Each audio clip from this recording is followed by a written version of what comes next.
Winston Churchill famously said of Russia, "It is a riddle, wrapped in a mystery, inside an enigma." Prime Minister Churchill, meet Vladimir Putin. He is really very much of a leader. He's been a leader far more than our president has been a leader. He was a KGB agent. By definition, he doesn't have a soul. Vladimir Putin is a thug and a murderer and a killer. He's the richest man in the world. Hundreds of billions of dollars of wealth. What does he want from Donald Trump? Putin is going to eat him like a sandwich. He'd rather have a puppet as president. You're a puppet. Just how powerful is he? Putin has an untrammeled authority. Hoorah! I haven't seen the checks on his power.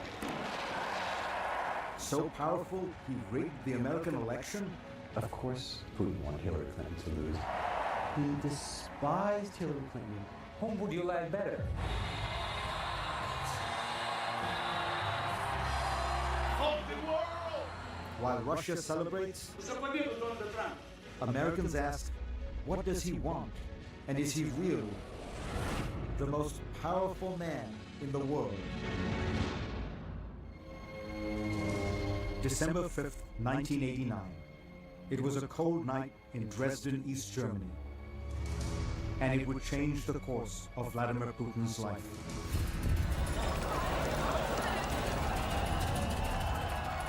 The Berlin Wall had just fallen. All over East Germany, angry crowds roamed the streets, lashing out at symbols of communist rule.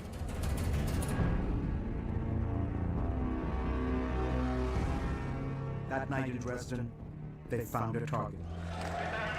The local KGB headquarters. A mob surrounded the building. As the hour grew later, the crowd grew larger.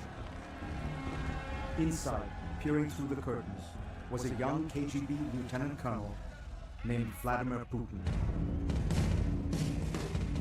He was terrified that they were going to storm the building. Putin was a junior officer, but the boss was away. He was in charge. The Berlin Wall had come down. Police weren't going to help. And he called for instructions. Desperate for help, Putin dialed KGB headquarters in Moscow, over and over again. Finally, one official told him simply, Moscow is silent. And I think it felt like a deep betrayal to him. Vladimir Putin was on his own. He went down into the bowels of the building and fired up the furnace. He finds himself in the basement at a furnace shoveling documents as he hears demonstrations out on the street. They are burning the secret files so fast that the furnace is blowing up.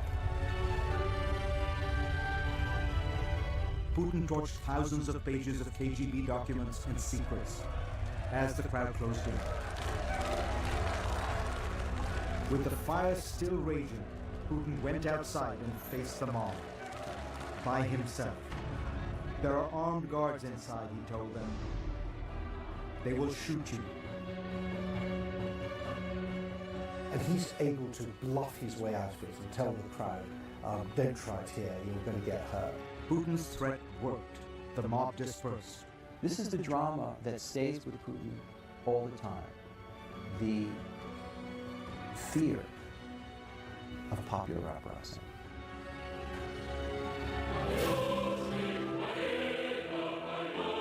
Vladimir Putin quells that fear with absolute control. This is what control looks like.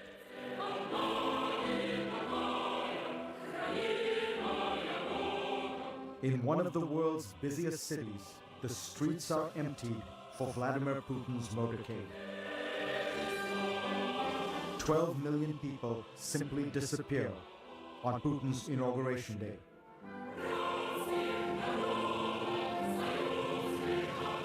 Vladimir Vladimirovich Putin.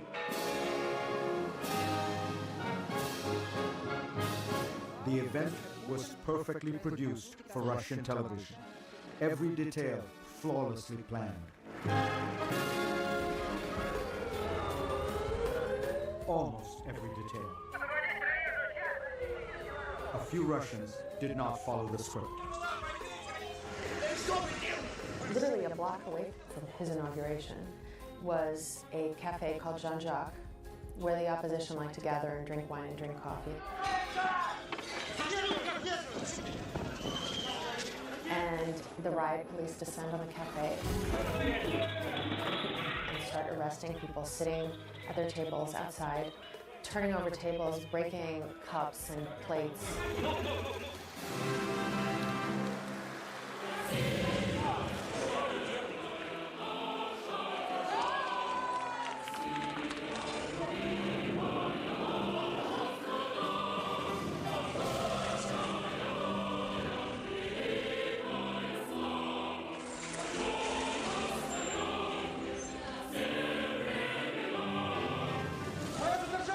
The crackdown was not shown on Russian television. For 94% of Russians, their main source of news is television.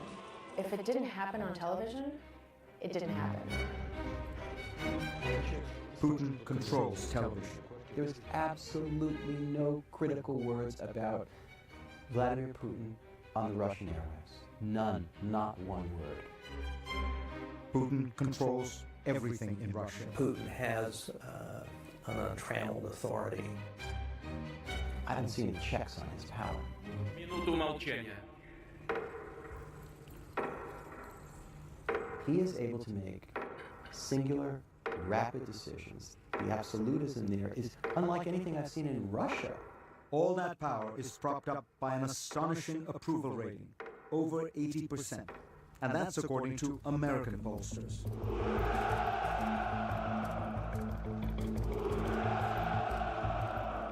Donald Trump wins the presidency. But when the United States elected a new president, it looked like Russia had fallen for a new leader. Победа Трампа будет праздник для всего человечества. There were toasts all over Moscow, За победу Дональда Трампа. at the parliament known as the Duma, on talk shows, Они молодцы. and at bars.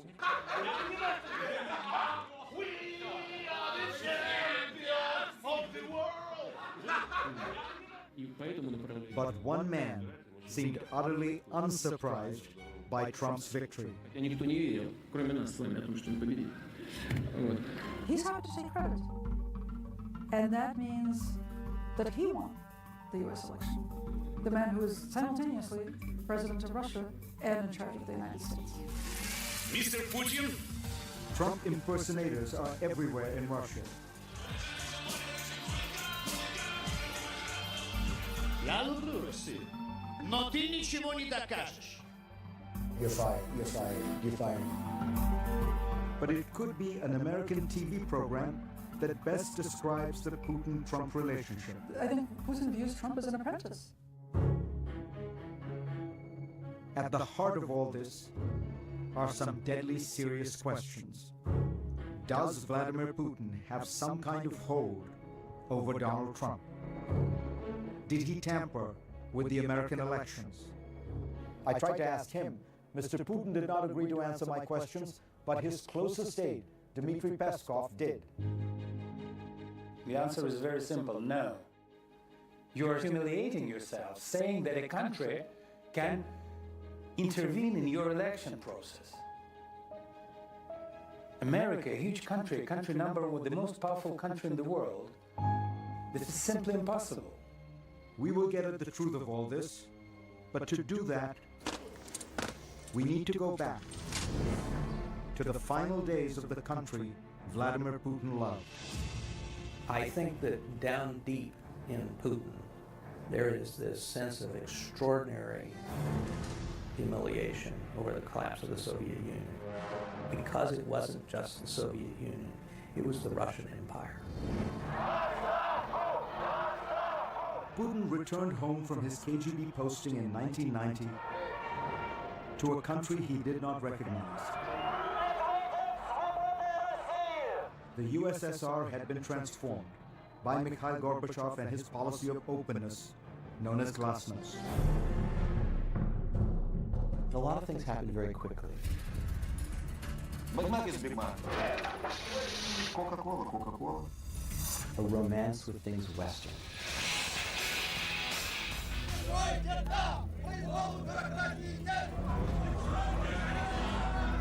Freedom came fast, and it exposed the rot at the heart of Soviet communism.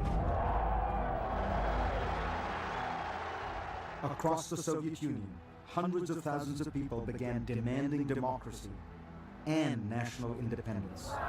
It was once again what Putin feared most.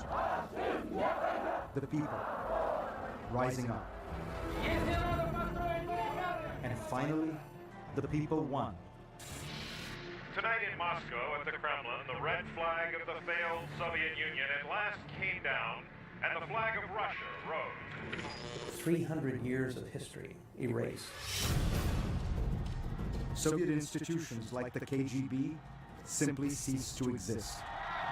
Vladimir Putin views the breakup of the Soviet Union, as he said himself, to be the greatest geopolitical tragedy of the 20th century. It was a traumatic time, and it sparked a profound change in Vladimir Putin. He became a politician, deputy mayor in his hometown of St. Petersburg.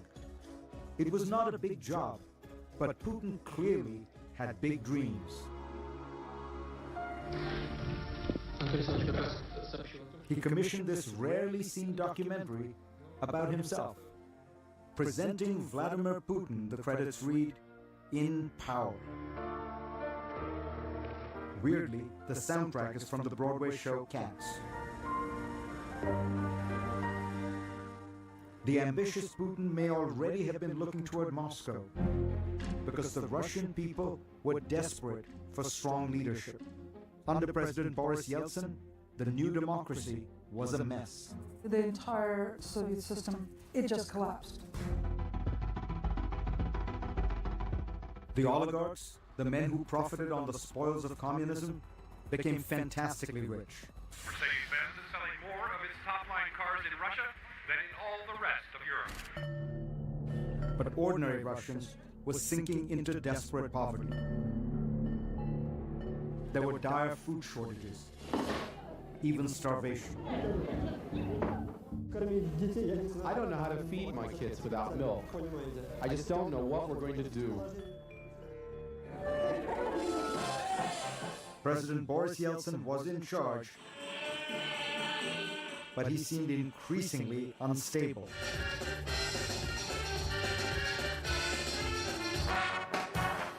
He is drinking. He's barely being propped up. Russians began calling for a new leader. They were tired of the embarrassments of Yeltsin. Waiting in the wings was Vladimir Putin. He had taken a job in Moscow in the Kremlin hierarchy, and he had risen through the ranks with lightning speed. From city bureaucrat to Kremlin superstar. He had just become acting prime minister when it became blindingly clear the country needed a new president. So when Yeltsin was ready to topple over, and they settled on Putin because they knew that Yeltsin could retire and not be put in jail. Boris Yeltsin was notoriously corrupt, but Kremlin power brokers wanted to protect him. So the deal was made. The deal was made.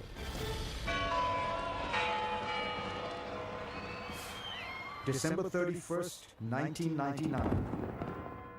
The surprise announcement from Boris Yeltsin that he is resigning as president and turning over power to his prime minister, Vladimir Putin.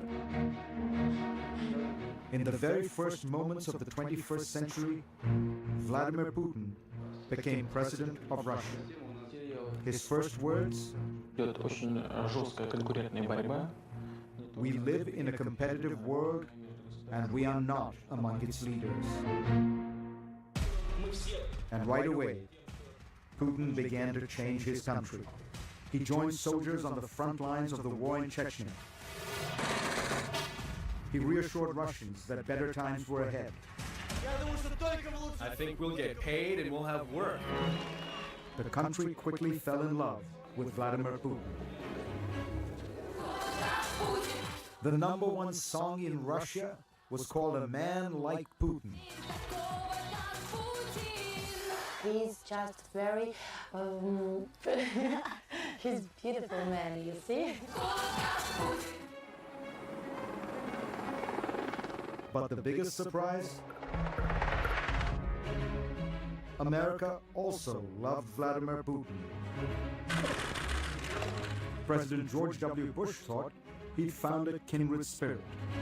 I looked the man in the eye. I found him to be very straightforward and trustworthy. I was able to get a sense of his soul.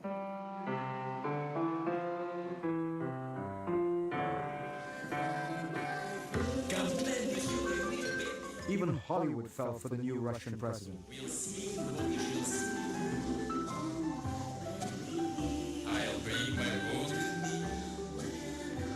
He bonded with stars at a charity dinner.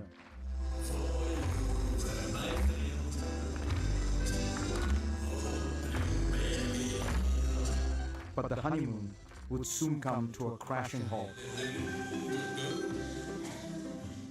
He was a KGB agent. By definition, he doesn't have a soul. How are you? So glad to see you. Next, when Vladimir met Hillary. It's important to remember how much he despised Hillary Clinton.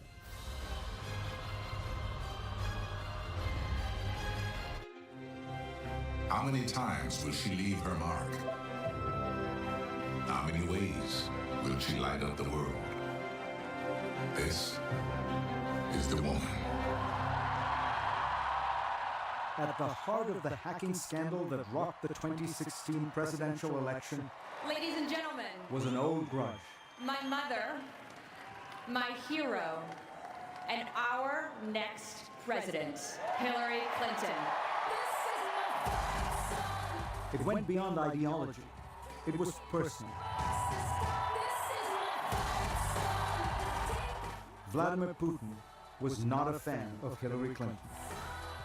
Of course, Putin wanted Hillary Clinton to lose. He hated Hillary Clinton. Prime Minister, we have a lot of problems in that. The tension between the leaders had been brewing for years.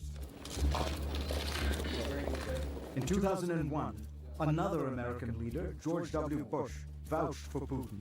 I was able to get a sense of his soul.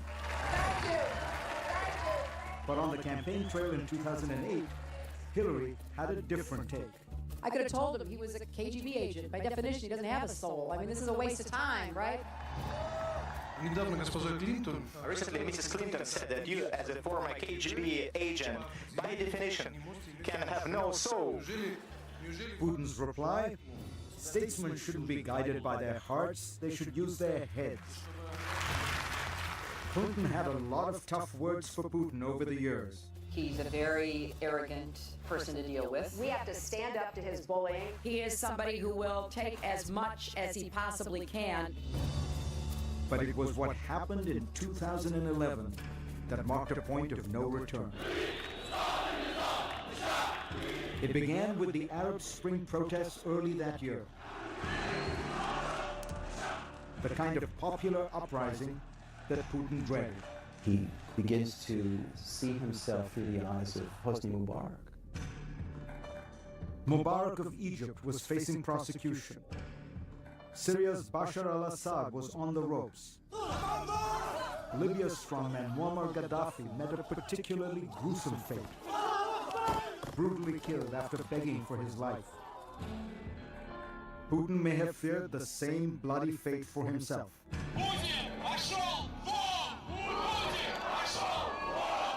Just a few weeks later, rebellion arrived in Russia. Tens of thousands rallied in the streets of Moscow. The biggest protest there since the fall of the Soviet Union. People were hanging off lampposts, people were in the streets. It's really shocking. Putin was now living the same nightmare he had endured as a KGB officer in East Germany in 1989. This time, in his own backyard. And he wasn't even president at the time. He was prime minister.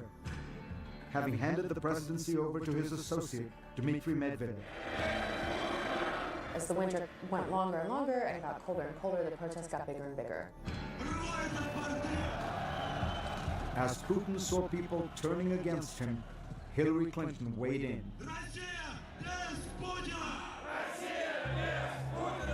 The Russian people, like people everywhere, deserve the right to have their voices heard and their votes counted.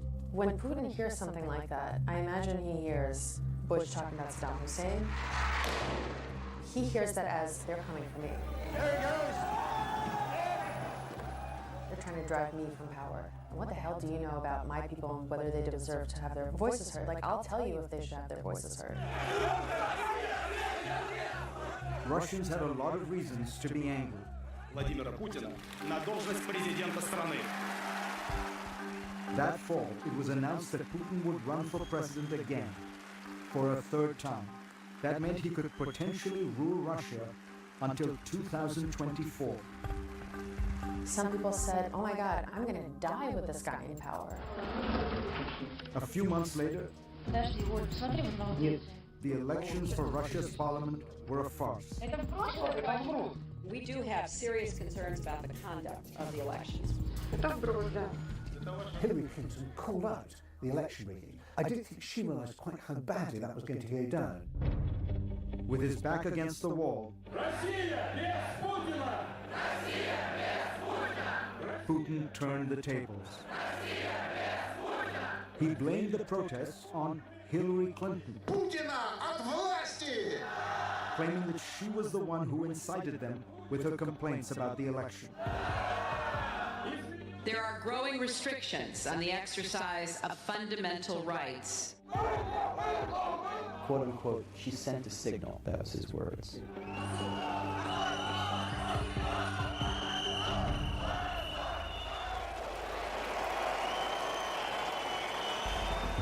Putin's strategy propelled him to victory.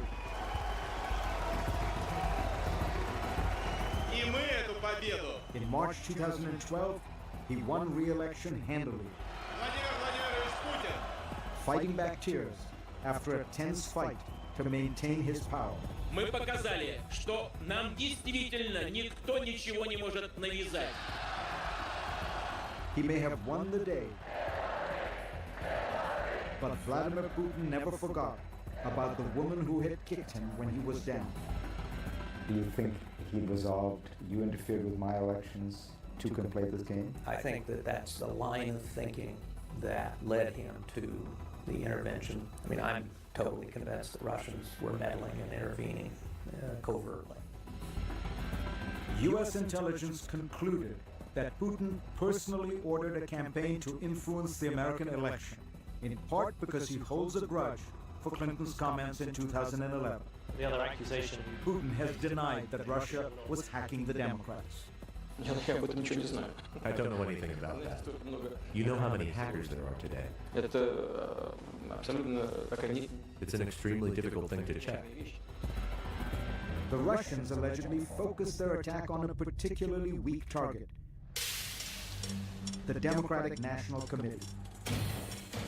You could have broken into the DNC with a can opener. This took less work to get into the DNC's computer systems than it took the Watergate burglars to get into the DNC offices back during the Nixon campaign.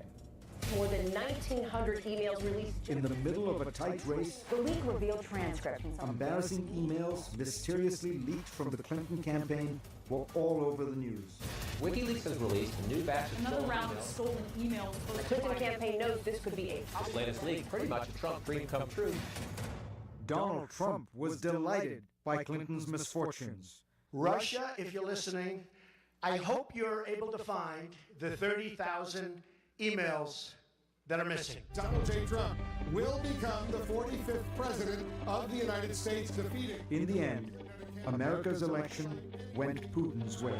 I've just received a call from Secretary Clinton.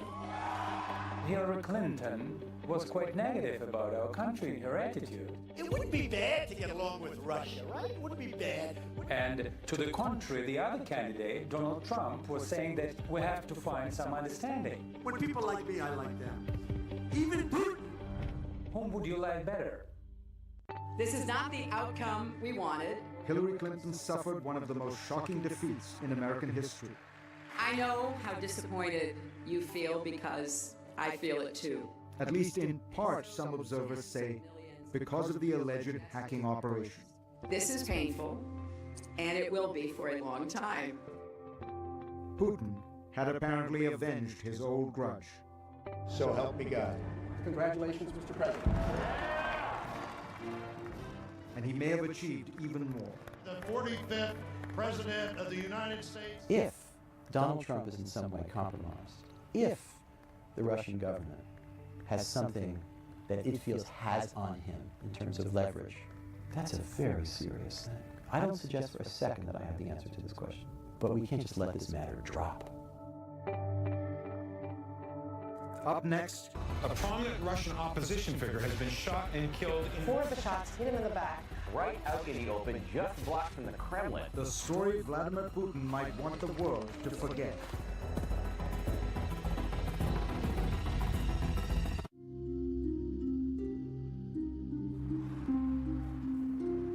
February 27th, 2015. Nearly midnight. A man and woman walk across the Bolshoi-Moskovetsky Bridge, right next to the Kremlin. A highly monitored area, littered with surveillance cameras. All those cameras, but amazingly, this grainy, faraway video is the only footage that exists of a critical moment in recent Russian history. Inside the circle of what a Moscow TV station purports to be Boris Nemtsov and his girlfriend. Nemtsov was, of course, the well-known Russian opposition leader who led the protests in 2011. The station says that while this snowplow hides the two from camera's view, Nemtsov was killed, shot 4 times in the back. A prominent Russian opposition figure has been shot and killed in... 4 of the shots hit him in the back. Right out in the open, just blocks from the Kremlin. So, who murdered Boris Nemtsov? Это позорное явление. Трагическое и позорное. Vladimir Putin condemned the killing, calling it shameful and impudent. And 5 Chechens are currently on trial for murder, but the court case plods along. In the meantime, doubts remain. The assassination was extremely professional. Russian-born journalist Julia Yoffe says that only one group could be that professional. Nemtsov's girlfriend, who he was walking with, didn't realize he had been shot until the car was already driving off. It was quick and professional, and nobody has that kind of training outside the government. Senator John McCain takes it one step further. Vladimir Putin is a thug and a murderer and a killer and a KGB agent. He had Boris Nemtsov murdered in the shadow of the Kremlin. This is personal insult. This is a lousy behavior from a politician. That is Putin's top aide and spokesman, Dmitry Peskov. It's nonsense. It's nonsense. There is nothing to comment on.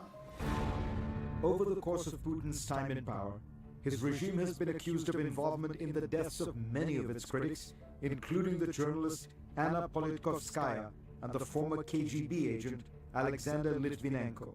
The scholar of Russian studies, Stephen Cohen, responds. There's not a shred of evidence, there's not a single fact to sustain these allegations, but they take on a kind of folklore-ish reality.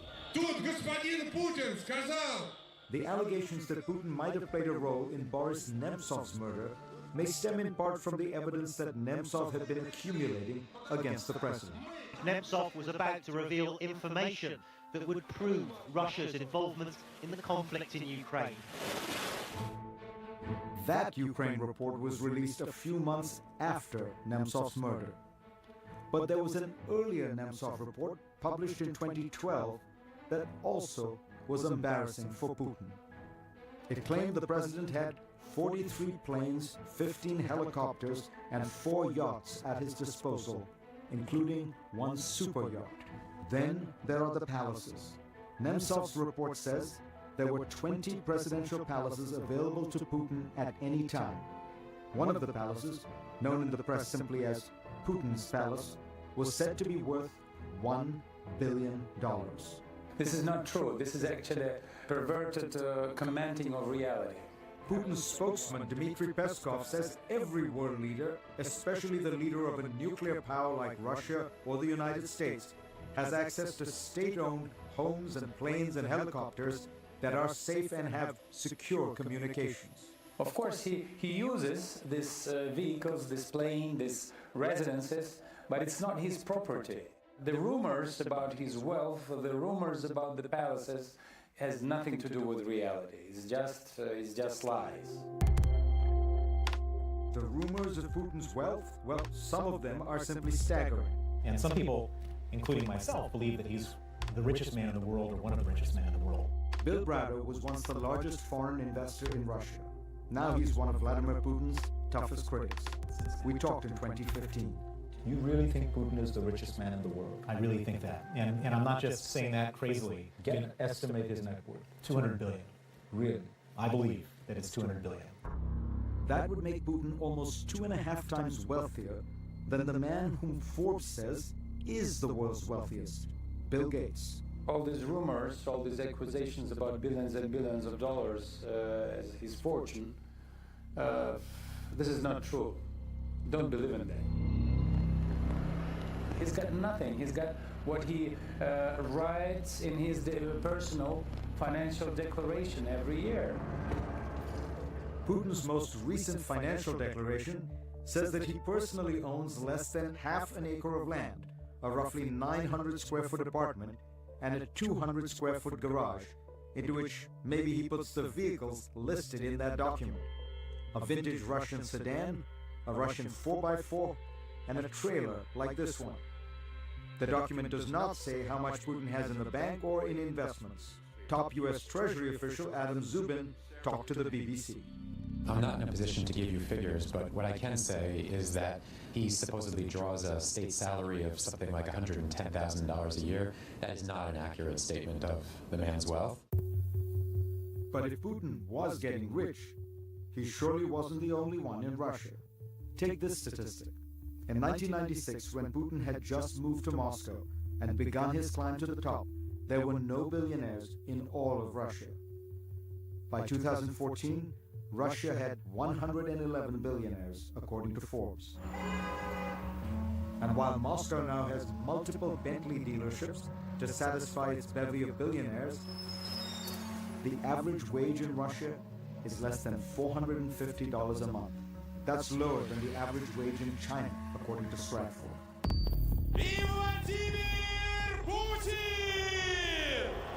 But despite all the allegations, despite all the accusations, the fact remains Vladimir Putin is remarkably popular in Russia. Why? We'll tell you when we come back.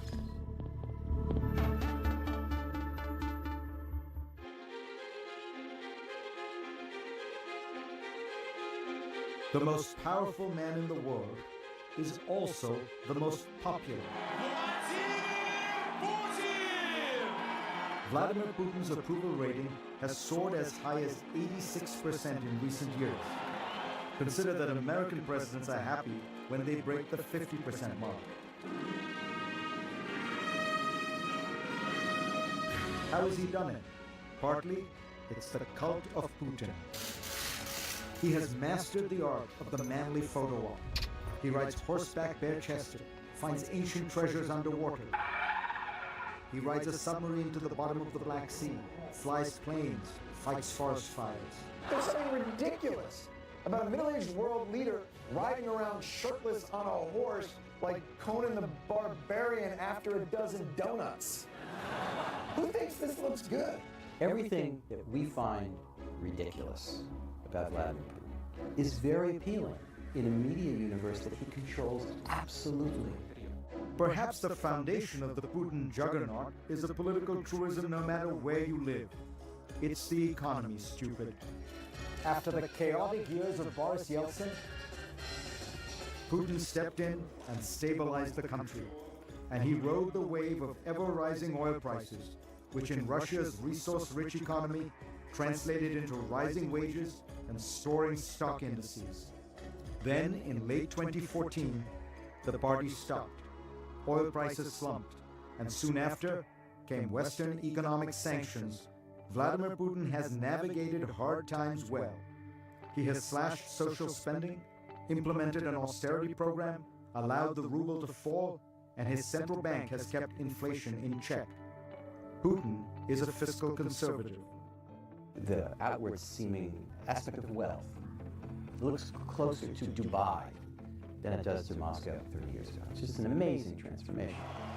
Add to the economics Putin's secret sauce, nationalism. And it surged in 2014 after an invasion that shocked the world. Bigger nations must not be allowed to bully the small. Vladimir Putin grabbed a piece of Ukraine for Russia. The West was horrified. That's the sort of thing that Adolf Hitler did in the 1930s. We thought those days were gone. But it all looked very different through Russian eyes. I have never met a Russian who accepted the notion of Ukraine as a totally separate state. Of course, many Ukrainians deeply resented the invasion, but not Russians. They see it as the revival of a deep sense of power and national destiny. Putin has given them their pride back. Russia is once again a great power.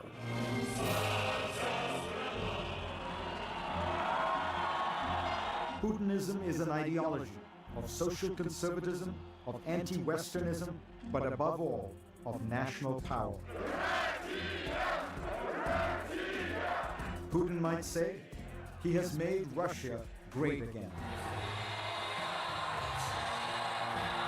Sound familiar? We will make America great again! USA!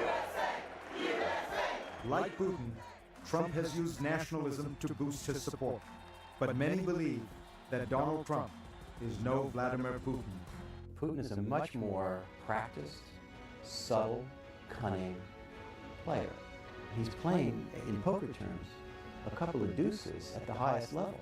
He has reasserted Russia on the world stage from a position of relative weakness like nobody I can think of. That's an amazing feat of geopolitics. Finally, here are my thoughts on he whom we have called the most powerful man in the world. First, let me explain the title.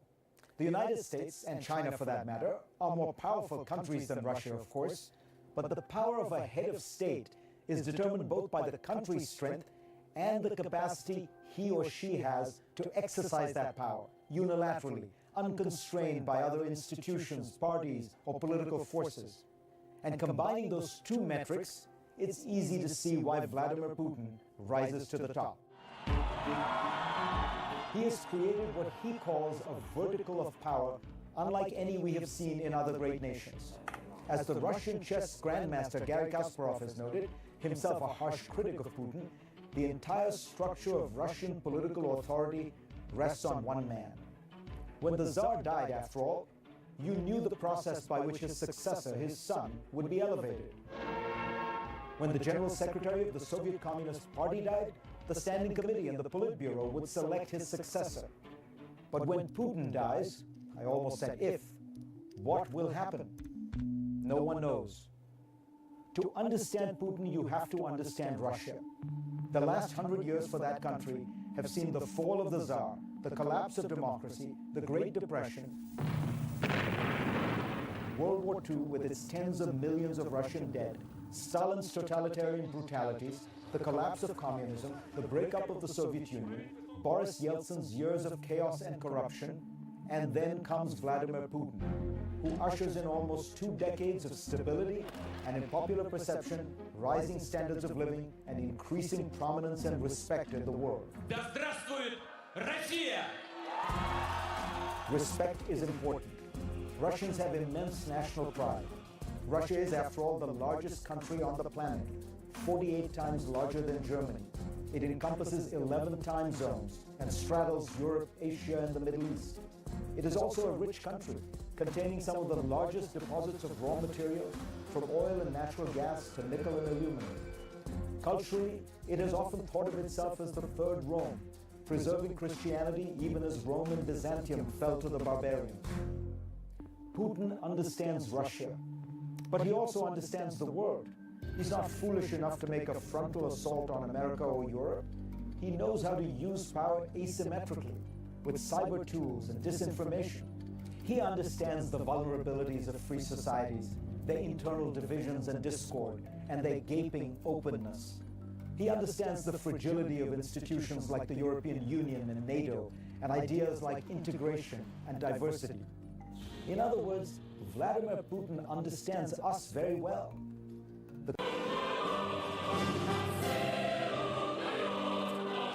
Winston Churchill famously said of Russia, "It is a riddle, wrapped in a mystery, inside an enigma."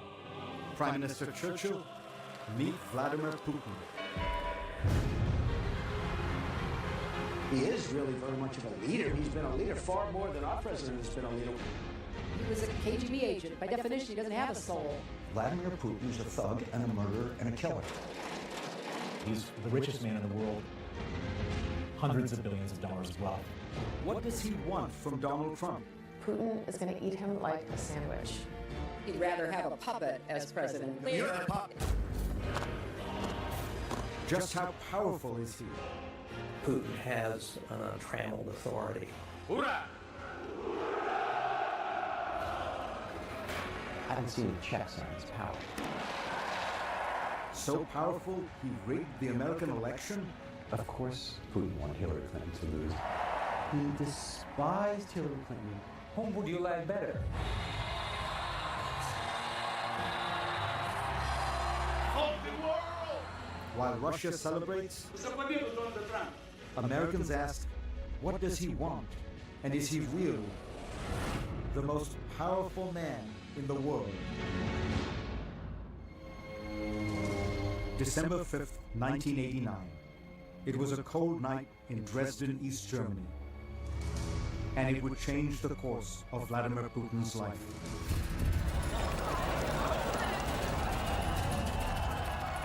The Berlin Wall had just fallen.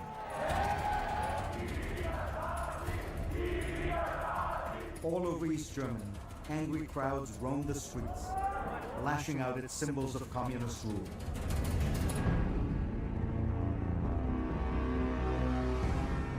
That night in Dresden, they found a target. The local KGB headquarters. A mob surrounded the building. As the hour grew later, the crowd grew larger. Inside, peering through the curtains, was a young KGB lieutenant colonel named Vladimir Putin.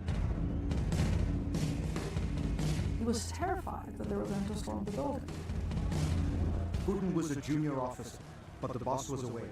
He was in charge. The Berlin Wall had come down. Police weren't going to help. And he called for instructions.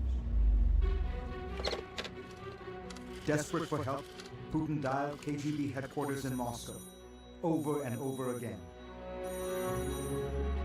Finally, one official told him simply, Moscow is silent. And I think it felt like a deep betrayal to him. Vladimir Putin was on his own. He went down into the bowels of the building and fired up the furnace. He finds himself in the basement at a furnace shoveling documents as he hears demonstrations out on the street. They are burning the secret files so fast that the furnace is blowing up. Putin torched thousands of pages of KGB documents and secrets as the crowd closed in. With the fire still raging, Putin went outside and faced the mob. By himself. There are armed guards inside, he told them. They will shoot you. And he's able to bluff his way out of it and tell the crowd, don't try it here, you're going to get hurt. Putin's threat worked. The mob dispersed. This is the drama that stays with Putin all the time. The fear of popular uprising.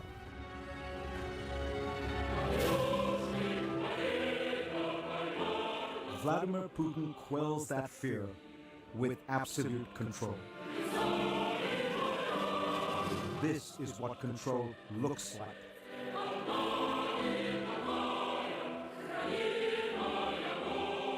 In one of the world's busiest cities, the streets are emptied for Vladimir Putin's motorcade. 12 million people simply disappear on Putin's inauguration day.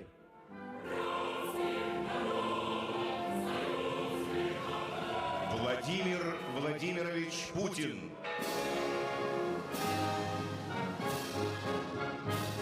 The event was perfectly produced for Russian television. Every detail flawlessly planned. Almost every detail. A few Russians did not follow the script. Literally a block away from his inauguration was a cafe called Jean-Jacques, where the opposition liked to gather and drink wine and drink coffee.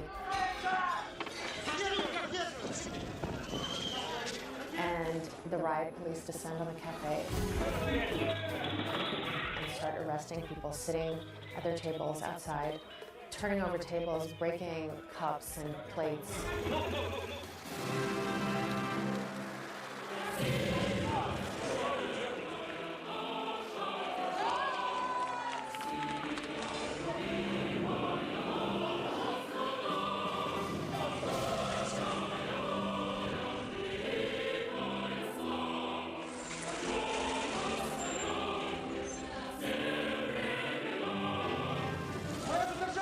The crackdown was not shown on Russian television. For 94% of Russians, their main source of news is television.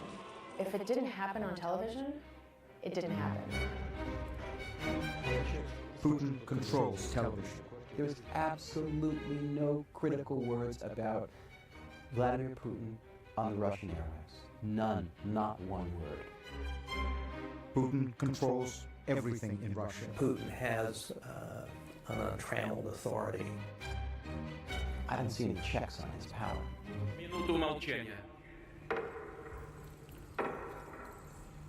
He is able to make singular, rapid decisions. The absolutism there is unlike anything I've seen in Russia. All that power is propped up by an astonishing approval rating, over 80%. And that's according to American pollsters.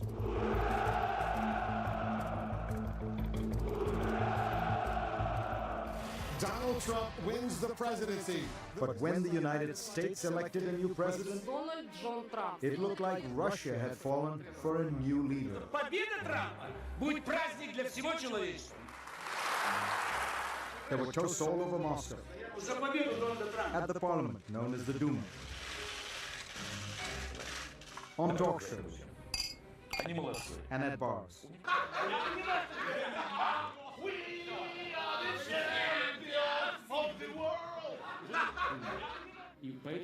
But one man seemed utterly unsurprised by Trump's victory. Никто не верил, кроме нас с вами, о том, что он победит.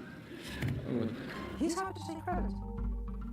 And that means that he won the US election. The man who is simultaneously